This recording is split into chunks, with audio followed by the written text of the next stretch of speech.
My question is it possible to meaningfully address climate change without significantly altering the way the global economy currently functions? No. We need a very substantial transformation if we are to win the battle against this crisis. And it is the most significant transition we have to undertake.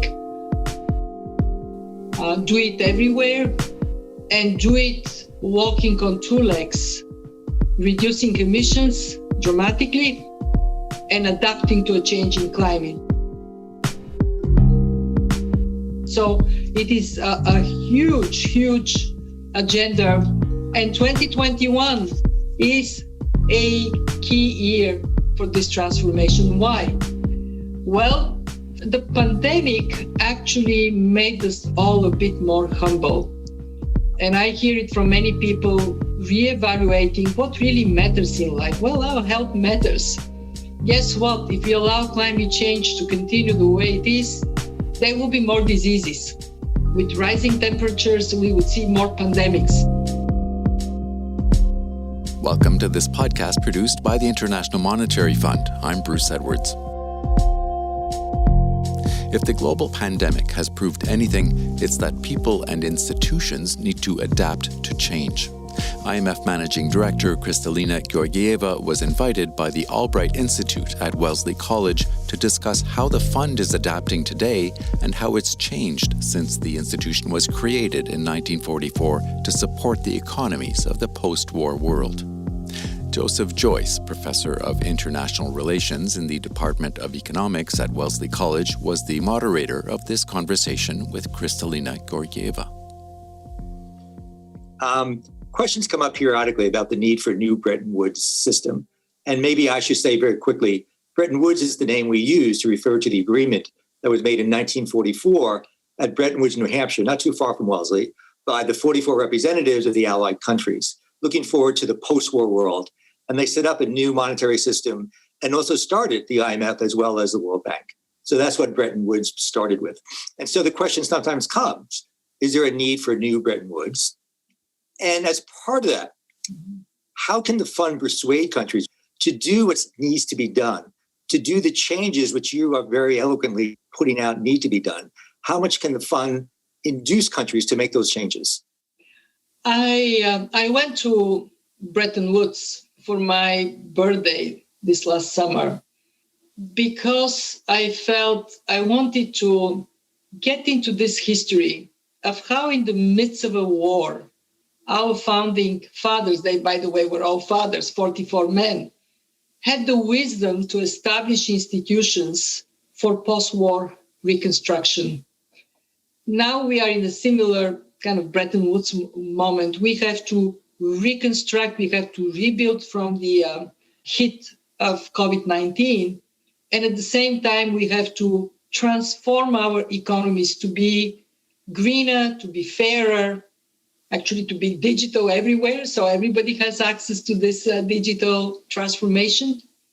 So we do have a new Bretton Woods moment in that sense. Does it mean we have to create new institutions?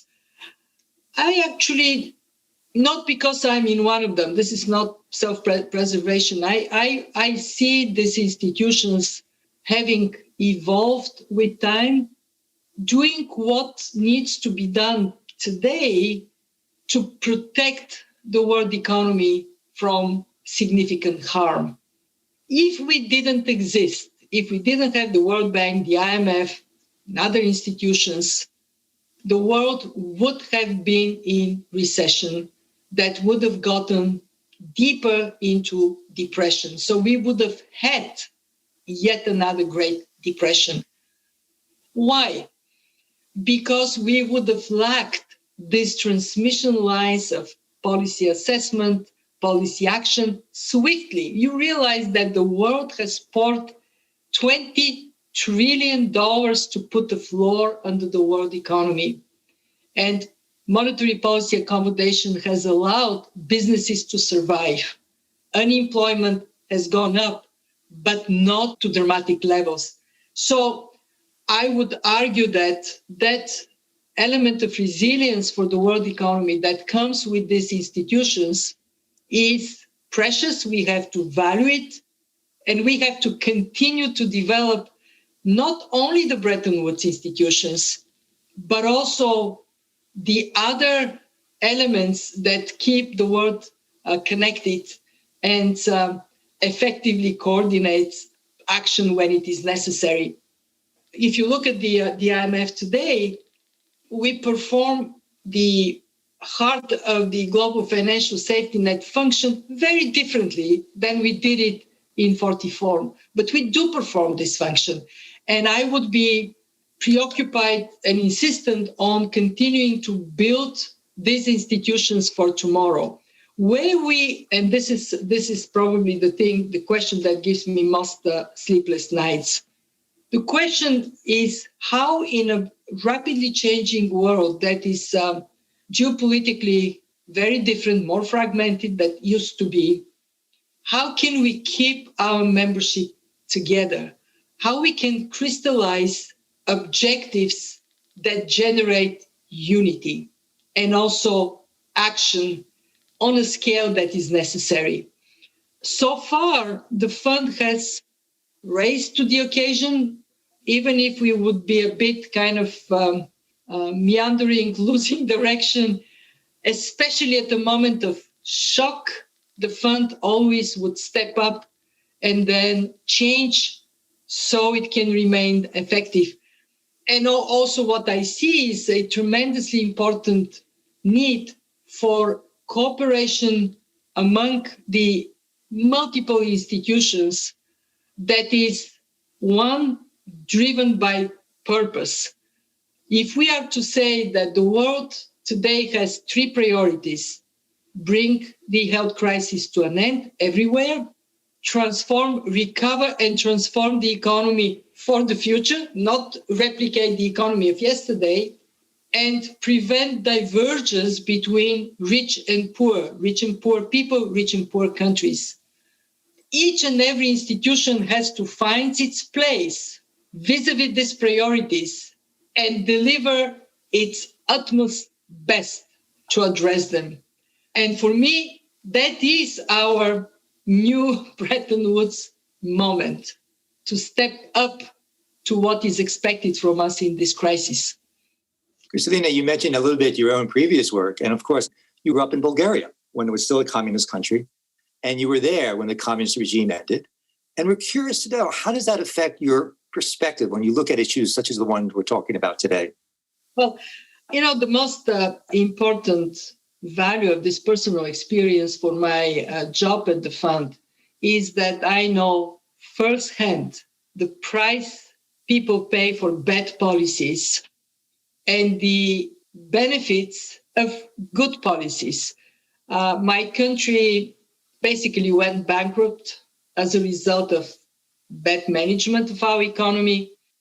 We then got into an incredibly difficult couple of years in the early 90s after the collapse of the centrally planned economy. In these days, I had to get up at 4 o'clock in the morning and queue to buy milk for my daughter. And I saw how my mother's lifelong saving melted to nothing because of hyperinflation. And then the country took on board prudent policies. Up to this day, Bulgaria is immune against borrowing willy-nilly and squandering money into white elephant type of projects. During this crisis, we see Bulgaria being one of the countries that have handled the economic impact of the pandemic fairly well because of strong buffers and strong finances.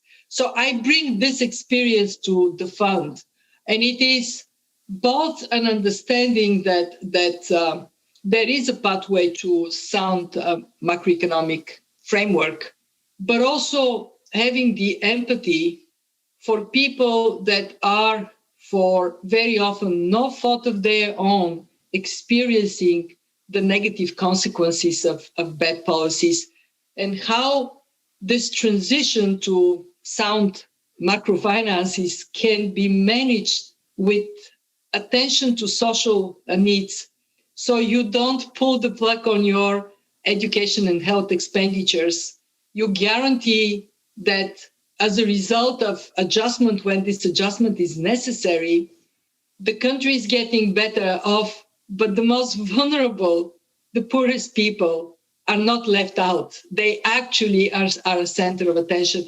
And if I may, we are now living through a very unique crisis. And to go back to your first question on the value of these institutions, if we needed to be vindicated for being part of the global landscape, this crisis gave us an ample opportunity for that. The fund assessed the crisis very quickly and came up with unorthodox policy advice. It basically said, spend, keep the receipts, but spend. You don't hear an IMF managing director saying this word, spend, often. We did that because it was the right thing to do. Now we are talking about calibration of support at this stage of the crisis. And then we stepped up very, very rapidly crisis finance directed to especially the most vulnerable countries. We have funded some $105 billion since the beginning of the pandemic, benefiting 83 countries.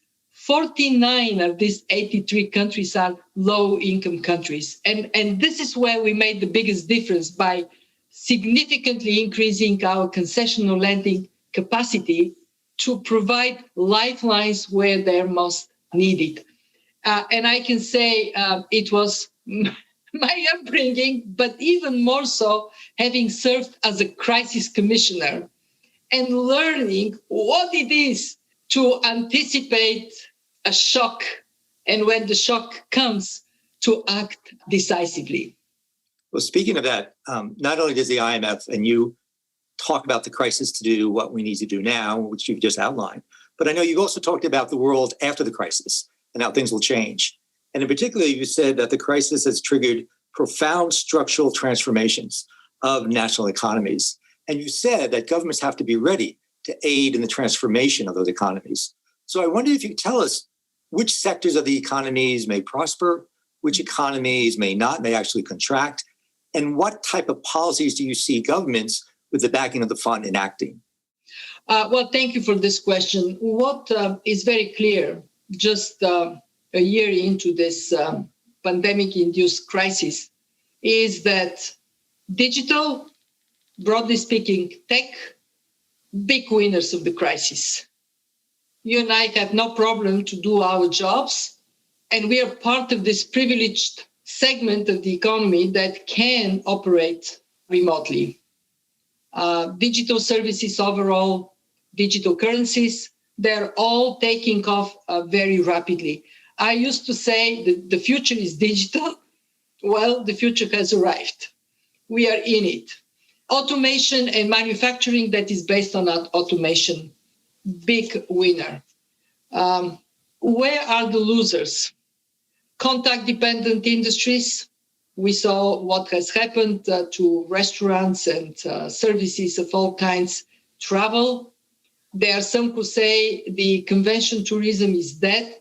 I wouldn't go that far. I think it is going to eventually recover to a certain degree, but we sure are not going to go back to where we were in the pre-pandemic world.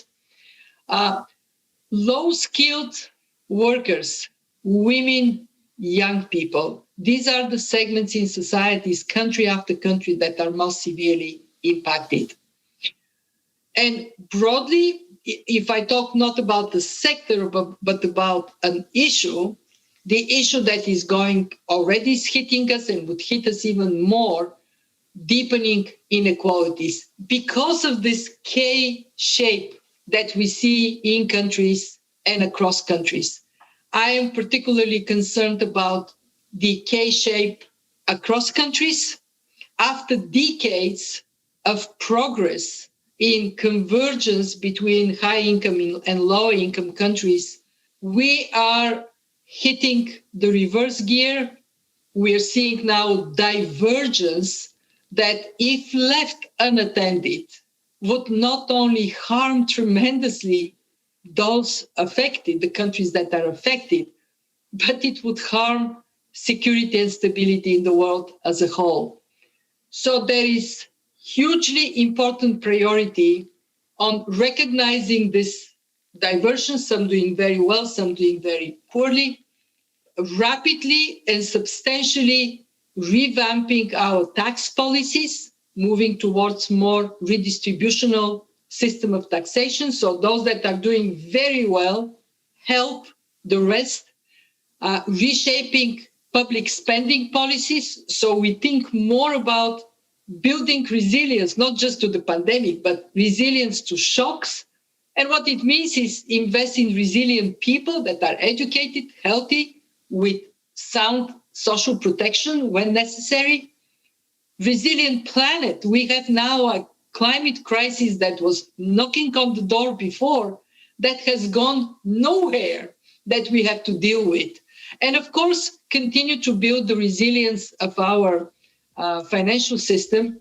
As you know, Joe, we did some of it, actually quite a lot of it, after the global financial crisis. We built more resilient banking system, but that is not enough. We have non-banking institutions that have been left off the hook. And of course, we had this whole holistic view of resilience for a world that is going to be more shock prone because it is a faster changing world. So, Kristalina, as you know, the Albright Institute is designed to take young women at Wellesley College and expose them to global issues. And for that reason, we ask global leaders such as you to come and address them. So, Kristalina, thank you so very, very much for joining Wellesley College today. Thank you, Joe. It was wonderful to be with you. And to everybody who was on the line, stay well and never, never, never aspire for less than the best you can be. I'm sure Matt Albright would second that one very quickly. Thank you.